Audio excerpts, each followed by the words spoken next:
At bago natin simulan, ano ba ang purpose ng ating programa? Ito ba'y para manira? Ito ba'y para mang-apak ng kapwa-tao? Unang-una, kung mga-apak lang rin ako ng kapwa-tao, pinagsusunto ko na yung mga pastor sa labas. Ngayon, hindi naman pwede yon. Dahil ang ating pakikilaban, gaya ng sabi ni Pablo sa 2 Korinto 14:5, basahin natin mga kapatid, sapagkat ang sandata ng aming pakikilaban ay hindi laban sa laman. Pag sinabing hindi laban sa laman, hindi suntukan ito, hindi tagaan ito. Dahil kung ang inutos ng ating Panginoon Kristo, tagaan, suntukan, pinagsusuntukan na sana yung mga pastor. Hindi naman yun ang utos eh. Ang utos, mga kapatid, mga kababayan, ang ating pakikilaban ay hindi laban sa laman. Ngayon, naninira ba tayo? Tuloy natin ang basa. Kundi sa harapan ng Diyos na siyang may kapangyarihang gumiba ng kuta. Ang laban pala natin bilang isang totoong Kristiyano, gigiba ng kuta. At ng mga maling hakat bawat bagay ng matayo. At isa dun sa maling haka, yung ginagawa ng isang relihiyon na napakalaki, na tinatawag na Iglesia ni Cristo Kuno, na naitatag ng 1914. Mga kapatid, mga kababayan, huwag tayong magagalit. Pag pinangunahan tayo ng galit natin at pag nanakit tayo, nang haras tayo, wala na tayong pinagkaiba sa mga demonyo na pumapatay. Bakit? Basahin natin ang 8:44:1. Ang sabi, kayo sa inyong amang dyablo. Meron palang mga anak ng dyablo. Bakit? Tinawag na ama yung dyablo eh. At ang mga nasa ng inyong amang inyong ibigaw eh. Ano isa sa halimbawa nun? Siya'y mamamatay tao buhat panangunat sinungaling. Kaya yung mga pagpatay, kaya yung mga pananakit, yung pagkakampi-kampi, yung pagtatalo, gaya ng ginagawa ng mga kulto, sa demonyo pala yun. At ang sabi rin ni Pablo sa 5:19 ng Galacia, gawa yun ng laman, hindi sa Diyos. Kaya kung may kilala kayong relihiyong pumapatay, nanggigipit ng kapwa, pag sa diskusyon, nananakit, nanggugulo, nanununtok, meron pa akong isang nakasalubong na miyembro nila, grabe kung makapagpatunog ng kamay, hindi sa Diyos yan. At hindi pwedeng maging totoo itinayo ni Kristo na relihiyon yan. Dahil ang tinuro ni Kristo ng pakikibaka, ayon sa 2 Korinto 14:5, hindi laban sa laman. Ngayon, naninira ba tayo ng kapwa? Hindi. Dahil wala tayong pinatay, tayo ang napatay. Katunayan, ilang taon nang nakakalipas, napakarami nating santo ang mga pinatay. Kaya hindi tayo pwedeng maging katuparan ng 8:44:1 dahil hindi naman tayo pumatay. Tayo ang napatay. Kaya mga kapatid, anong purpose ng programa na ito? Hindi para manira, kundi para gumiba ng mga kuta. At bawat bagay na matayog na nagmamataas laban sa karunungan ng Diyos, sino yon? Yung mga mangangaral na nagpapakilalang sila daw ay sugo ng Diyos. May sinasabi ang ating Panginoon Kristo dyan ayon sa Biblia. Halina't basahin natin mga kapatid sa 24:24 ng Mateo. Sapagkat maraming nagsiparitong mga bula ang propeta na magpapakita ng dakilang tanda at kababalaghan, ano pat maaaring iligaw ang mga hirang. Ang sabi pala ng ating Panginoon Kristo 2,000 years ago, marami palang lilitaw. Pag sinabing lilitaw, sulpot. Tayo kahit kailan, di naman tayo sumulpot Dahil itinayo tayo ni Kristo sa 16:18 ng Mateo, year 33 AD. At yan ang Iglesia Katolika Apostolika Romana. Katunayan, pag binagbasehan natin ng historia, ayon sa 8:8 ng Hope, na read the book of History and See, iisa lang ang lalabas na ayaw basahin ng mga Iglesia ni Kristo at ng mga sektang itinatag lang ng tao. Basahin natin dito sa isang aklat, sa The New Book of Knowledge Encyclopedia, Volume 16, page 287. Nakalagay, the history of the Catholic Church began in Upper Rome in Jerusalem almost 2,000 years ago. About a 120 person. And that society was Jesus Christ found. Kaya ngayon, mag-uumpisa tayo sa isang tema, mga kapatid. Yung mga taga-ibang bansang nanonood, kahit saan man kayong panig ng mundo, sisimulan natin. At ang ating paksang pagsisimulan, mga kapatid, ano ang klaseng pangloloko na ginawa ng Iglesia ni Cristo sa kanilang palabas na Felix Manalo movie, na si Felix Manalo daw ay nanalo sa diskusyon sa mga pastorotot. Halina mga kapatid, panoodin natin dito sa video na ito na ipapakita ko sa screen at ating panoodin. Kung ako lamang po ang nagsabi, ay huwag po kayo maniwala. Subalit, sino po ba mismo? Kanino nang galing ang aral na si Kristo'y tao at hindi Diyos na tunay? Pakinggan po ninyo mismo ang pahayag ni Kristo sa Juan 8:40. Datapwat, pinagsisikapan niyo akong patayin na tao sa inyo'y nagsasaysay ng katotohanan na aking narinig sa Diyos. Ano po ba mismo ang pinapatotoo ni Kristo sa kanyang likas na kalagayan? Na siya ay taong nagsasaysay ng katotohanan. Iyan po ang itinuturo ng Iglesia ni Kristo sapagkat yan ang katotohanan na sinabi ni Kristo.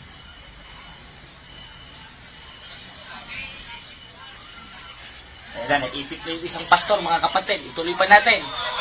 Yung kalbong pastor naman, pupunta, magdipag-debate rin kay Manalo. Ginoo, magandang gabi.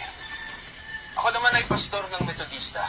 Hindi ba ang sarili mo lang ang tinatamaan ng iyong mga sinasabi? Pagkat hindi aral ng Diyos ang iyong tinuturo, Ginoong Manalo. Kung hindi ang sarili mong aral, ang aral ng tao. Nagkakamali po kayo, Ginoo. Wala po ni isang aral ang itinuro ko sa kanila na mula sa akin. Ah, totoo ba yun? Ang lahat Tuloy natin. po ay pawang nasa Biblia lang. Anong wala? Hindi ba't ikaw lamang ang nagtayo nitong iglesyang ipinangangaral mo? Hindi po ako ang nagtayo ng iglesyang nasa Biblia. Sino po ba ang nagtatag ng iglesyang kinaaniba namin ngayon? Papasahin ko po sa inyo sa Mateo 16:18. At sinabi ko naman sa iyo na ikaw ay Pedro at sa ibabaw ng batong ito ay itatayo ko ang aking iglesia. At ang mga pintuan ng Hades ay hindi magsispalaig laban sa kanya. Malinaw po mga kapatid na si Kristo ang nagtatag ng iglesia. Magaling daw, panalo daw dito si At Felix. ano po ang pangalan ng iglesyang itinayo ni Kristo? Pakinggan niyo po sa aklat ng Roma 16:16. Mangagbatian kayo ng banal na halik. Binabati kayong lahat ng mga iglesia ni Kristo. Iyan po ang iglesyang totoo. Iglesyang kay Kristo, iglesyang sa Diyos. Ayun, mga kapatid. At dyan nagtatapos ang debate ko ni Felix Manalo, panalo daw siya. Pero unang-una, anong mga talata ang pinagbasihan ni Felix Manalo sa talata o sa movie para makapanloko ng tao? Unang-una, yung isang pasturoto nagtanong sa kanya, paano mo mapapatunayan na si Kristo'y tao? Binasa ni Felix Manalo yung 8:40 ng 1. Kung ako lang ang nagsabi, sabi ni Felix Manalo, huwag niyo kong paniwalaan. Si Kristo mismo ang nagsabi sa 8:40 ng 1, ang sabi dito ni Felix Manalo. At sinasabi ko naman, ngunit pinagsisikapan niyo kung patay na tao. Magbasa si Felix Manalo tao! Na sa inyo'y nagsasaysay ng katotohanan, aking narinig sa Diyos. At sabi pa ni Felix Manalo, nag-premise siya, ito ang katotohanan. Sinabi ni Kristo na siya'y tao. Kung di ka ba naman engot, hindi mo rayon mga kapatid kung di ka ba naman engot, bakit? Bakit pa sinabi Felix Manalo? Ito ituturo ko sa iyo kung nakikinig ka man, o yung mga alagad mo, lalo ka na Ramil Parba. Bakit pa sinabi ni Kristo sa 8:40 ng 1, gaya ng ipinaksa natin ng una sa first episode ng ang dating landas, na ako'y tao, instant, na ako'y Diyos. Dahil unang-una, pag binasa natin ang aklat ng Filipos 2:5-8, basahin natin, mangagkaroon kayo sa inyo ng pag-iisip na ito'y na kay Kristo Jesus din naman. Na bagamat siya Diyos, hindi naman pala tao, ay hindi niya inaring isang bagay na nararapat panagnan. Sunod, ang pagkapantay niya sa Diyos. Kundi bagkus sinubad niya ito't nag-anyong alipin at nakitulad sa tao. Nakitulad naman pala sa tao eh. Kaya mo lang naman sinabing nakitulad ka sa tao kasi hindi ka tao. Sunod, at siya'y nagpakababa. Ayun naman pala, Mr. Felix Manalo, na mayapa ka na lang, hindi mo man lang naintindihan yan, pati yung mga alagad mo, pati yung mga ministro mo, na kaya sinabi ni Kristo sa 8:40 ng 1 na siya'y tao, dahil ayon kay Pablo, na inutusan ni Kristo sa Filipos 2:5-8, siya'y nakitulad sa tao. Kaya kung paano ang tao umaamin na siya'y tao, ganun rin ang ating Panginoon Kristo. Bakit? Nasa kalagayang tao siya eh. At pag binasa natin ang aklat ni Juan sa 1:14 ng 1, nagkatawang tao ang verbo. At hindi porket nagkatawang tao siya at sinabi niya sa 8:40 ng 1 na siya'y tao, eh hindi na siya Diyos. Dahil unang-una, wala namang sinabi sa 8:40 ng 1 na ako'y hindi Diyos. At wala naman tutulang Iglesia Katolika Apostolika Romana na si Kristo'y tao. Dahil ayon sa CCC o sa ating official doctrine mga kapatid, si Kristo'y 100% na tao, si Kristo'y 100% na Diyos. At yun rin ang sinabi ni Pablo ayon sa 2:9 ng Colosas, na sapagkat sa kanya nananahan ang likas na kalagayan ng pagka-Diyos. Nananahan pala sa kanya. Nang siya'y maging tao! Tapos, kumbaga sa boxing, black eye na. Bakit? Si Pablo na mismo nagsabi. Tanong, sino bang nag-utos kay Pablo na magsulat ng mga bersikulo, magsulat ng mga talata? Basahin natin ng 14:37 ng unang Korinto, ang sabi, kung iniisip nino man na siya'y propeta o ayon sa Espiritu, ay kilalanin niyang mga bagay na sa inyo sinusulat ko. Na ano? Napawang utos ng Panginoon. Aba, lahat pala ng sulat ni Pablo, utos ng Panginoon. At isa doon sa isinulat ni Pablo na utos ng Panginoon, sa 2:9 ng Colosas, nananahan kay Kristo yung kapuspusan ng pagka-Diyos nang siya'y maging tao. At kaya niya sinabi sa 8:40 ng 1 na siya'y tao, hindi Diyos, dahil nasa kalagayang tao at nasa kalagayang pagpapakababa siya. Ganyan nyo ba hindi naintindihan yan? Letra por letra na ito eh. Katunayan, nung nakita siya ni Tomas, sa 20:28 ng 1, sinabi sa kanya ni Tomas, Panginoon ko, Diyos ko. Eh kung nandun si Manalo, mag-aaway sila eh. Bakit? Hoy Tomas, mali ka. Tao lang yan. Sino paniniwalaan ko sa inyo? At sinong paniniwalaan natin mga kapatid? Si Manalo o ang mga apostol? Yung mga apostol na. Dahil hindi naman sila nagsusulat ng chismis. Dahil ang sinusulat nila, 1:3 ng unang 1, yung nakita at narinig nila. At isa doon sa nakita at narinig nila, 5:20 ng unang 1, ang sabi, ito ang tunay na Diyos at buhay na walang hanggan. Kaya ito, yung subject of the sentence na pinatutungkulan nun ay si Kristo. Dahil siya yung nagkatawang tao na naparito. Anong sabi? Sa makatwid bagay sa kanyang anak na si Yesu Kristo, ito ang tunay na Diyos at buhay na walang hanggan. Ngayon, yung isang argumento ni Felix Manalo, na para patunayan na sila daw ang iglesia. Sabi kasi nung isang pastor na kalbong pastor yun eh. Ano ka? Hindi ba pinatatamaan mo lang ang sarili mo? Bakit? Dahil ang itinuturo mo, aral ng tao. Sabi ni Felix Manalo, kahit kailan, hindi ako nagturo ng sarili kong aral. Dahil hindi naman ako nagtatag ng sarili kong iglesia. Totoo ba yan, Felix Manalo? Basahin natin sa registered mga kapatid ng Iglesia ni Cristo ni Manalo, sa Security and Exchange Commission, kung sino ba ang kanilang founder. Ito ang ating mababasa mga kapatid dito sa ng Iglesia ni Cristo Atanasio Morte sa kanilang register. Ang nakalagay, that the founders of this association are, sino ang founder ng asosasyon nila? Felix Manalo. Kaya mismo si Felix Manalo kinukontra yung sarili niya. Dahil mismong pahayag ni Felix Manalo sa kanilang registered sa Security and Exchange Commission na ang founder nila ay si Felix Manalo. Ano ba ibig sabihin ng founder? Tagapagtayo. Sinong nagtayo sa kanila? That the founders of this association are Felix Manalo. E di founder nila si Manalo. Ngayon, ikinot siya yung 16:18 ng Mateo. Ang sabi, ikay Pedro. Hindi naman sinabi ng ikay Manalo. At sa ibabaw ng batong ito, hindi naman sinabing, sa ibabaw ng kapilyang ito, na may tusok, itatayo ko ng aking iglesia ni Manalo. Wala namang gano'n. Ang nakalagay, ikay Pedro, sa ibabaw ng batong ito, itatayo ko ng aking iglesia. Tanong, sila ba yun? Hindi. Dahil na-registered sila in 1914, not 33 AD. Because iglesia ni Manalo and mismong si Felix Manalo is not exist in first century. Dahil nakapagtayo lang sila, nakapagrehistro lang sila, lumabas lang daw ang tunay na iglesia noong 1914. Sino maniniwala sa inyo? Lumang tugtugin na yan. Ngayon, kanino balapat yung 16-18 ng Mateo? Unang-una na itayo yan, mga kapatid, year 3380, which is first century. Ang iglesia ni Manalo, naitatag, nai-registered noong 1914. Which is matagal nang patay ang mga apostol at nasa langit na ang ating Panginoong Jesucristo. Hindi pala sila ito. At ang pangako ni Kristo dyan, kahit ang pintuan ng Hades ay hindi magsisipan na iglaban sa Kanya. Therefore, kahit anong relihiyon, kahit anong bansa, hindi maigigiba ang iglesyang ibinatag ni Kristo. Bakit? Dahil sa 11 ng Epeso, nasa panukalang walang hanggan ito. At wala namang ibang sinasabi ang historya dahil rekomendados naman tayong magbasa nun sa 8.8 ng Job na read the book of history and see. At ang makikita natin sa book of history na nilalapatan lang ng 16-18 ng Mateo, kundi ang Catholic Church.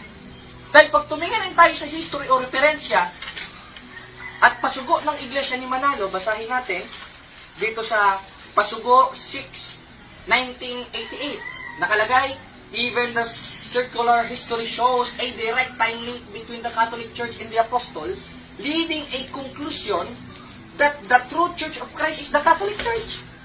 Therefore, once na magbasa ang Iglesia ni Cristo ng 16-18 ng Mateo, 20-28 ng Gawa, inaamin naman ng pasugo nila na ang true Church of Christ is the Catholic Church. Ano ka? O nanonood ba kayo ngayon, mga depender ng IEC? Hinahamon ko kayo ng face-to-face. Kaya nyo bang tindigan sa diskusyon nito? Hindi. Bakit? Mababatukan kayo ng pamamahala ninyo. Lalo na itong the revealers. Malupit ito eh. Sila daw ang may hawak na tunay na aral. Kung kayo ang may hawak na tunay na aral, ba't hindi kayo makapagpakita ng pagmumukha ninyo? At mismong pangalan ninyo, hindi kayo makapagpakita. Tanda ng kaduwagan at walang kaayusan. Kaya nga may proposal ako sa kanila eh. Hinahamon ko sila ng formal debate eh. Kahit saang lugar, ako pupunta sa inyo. Isusuksok ko tong kabilang pako sa hukay. Makalaban lang kayo ng diskusyon. Dahil naniniwala ako, 9:27 ng Hebreo, at kung paanong itinakda sa mga tao na mamatay na minsan. Therefore, ang kamatayan ng tao nakatakda, hindi ako natatakot sa inyo. Anong pakialam ko eh, permisyuhin niyo ako.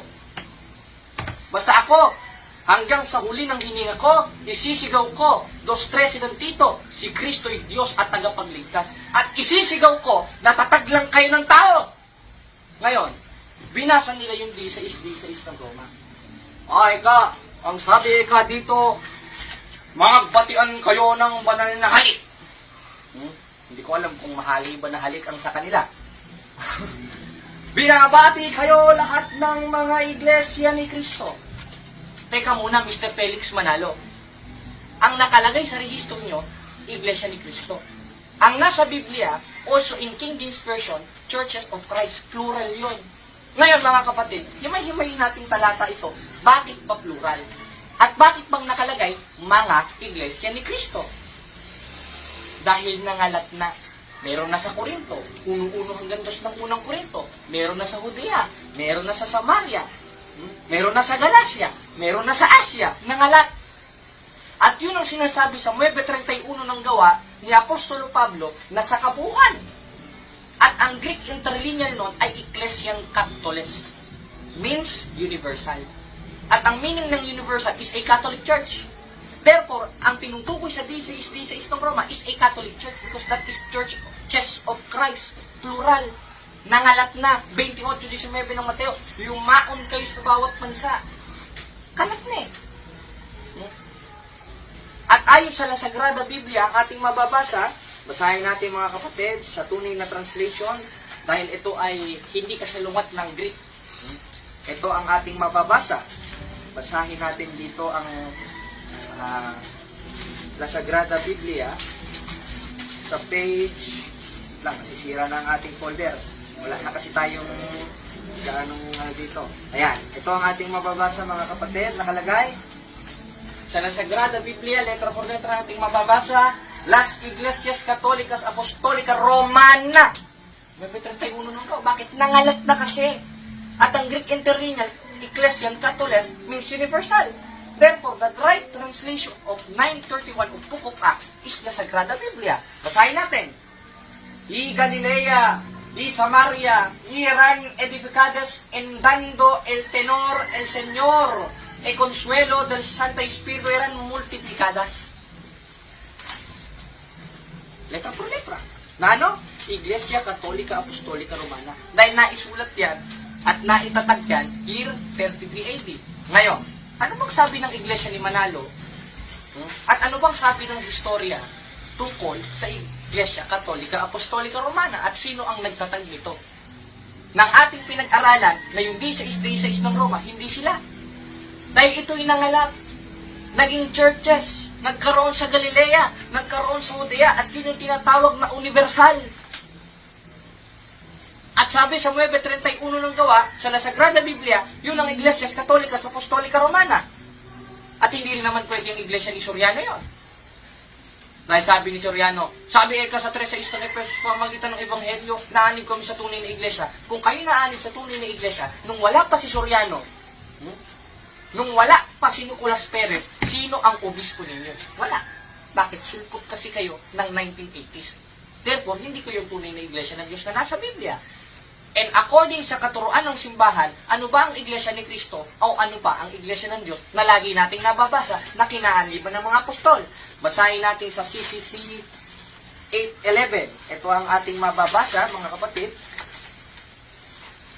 This is the soul Church of Christ, which in the creed we profess to be one holy Catholic and Apostolic Church.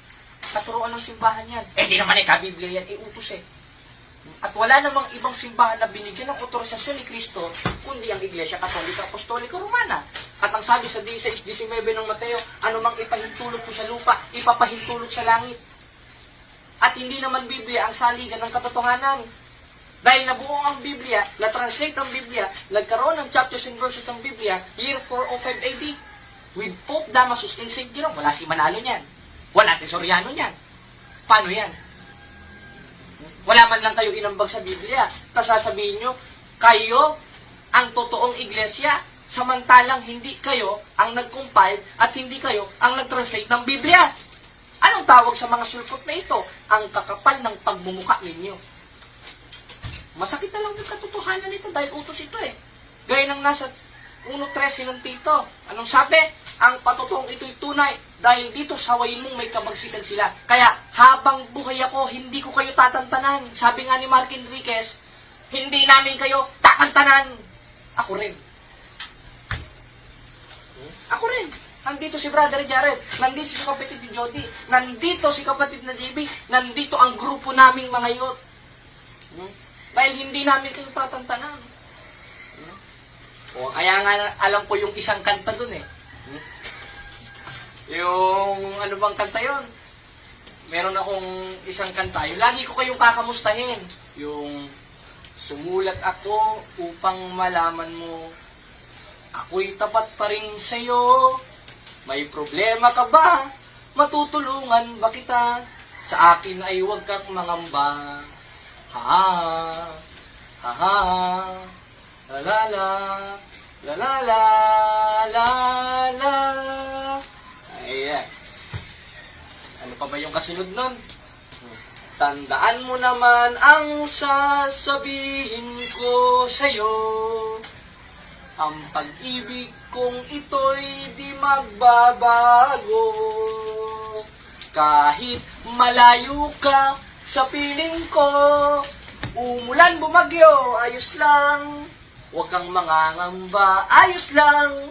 Kamusta ka, mahal ko? Ayos ba? Kaya kung ginagawin ko sa inyo, mga protestante, umulan bumagyo, pupunahin ko kayo. Dahil yung utos ng ating Panginoong Jesucristo na ipinasulat niya kay Apostol Pablo sa 1:13 ng Tito. O kaya nandito ako. Kaya yun, mga kapatid, magsama-sama tayo, magtulong-tulong tayo, dahil yun ang bili ng ating Panginoon Jesucristo.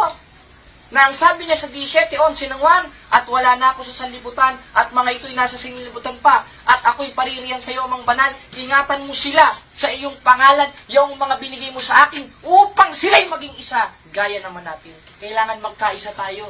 4-5 ng Epeso na isang Panginoon, isang pananampalataya, at isang bautismo. Kaya mga kapatid, dito po nagtatapos ang ating programa at ating napatunayan, palpak at puro panlolokot kabulaanan ang ginagawa ng sektang Iglesia ni Cristo na itinatag ni Felix Manalo ayon sa Security and Exchange Commission. Kaya mga kapatid, abangan natin ang susunod na episode ng ating programa. Salamat sa Diyos. To make his message known is our responsibility. So here we are to pledge our lives to